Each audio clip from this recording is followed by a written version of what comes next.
guys, as you see, dito ako sa falls. Dito ako naglakad, pero dito muna ako. Nanginginig yung pa ako actually kasi parang mahulog yung cellphone ko. Ay nako, ingat-ingat. Ay nako, hawakan ko maigi. Ayan, so guys, natatakot ako. Nanginginig ang pa ako talaga, I don't know why. Grabe. Taas kasi nito, at saka syempre, tingnan mo naman yung agos ng tubig. Napaka, ayan guys, dito tayo nag-walking.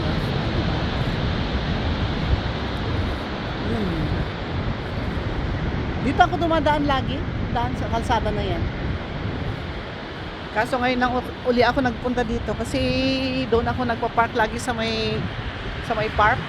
Kasi mas malapit doon na mag-park ka lang, park na.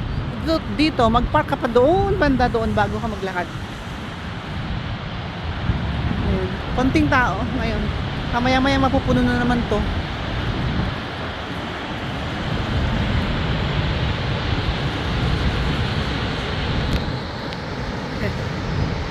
Ito yung Niagara Falls site, Canada.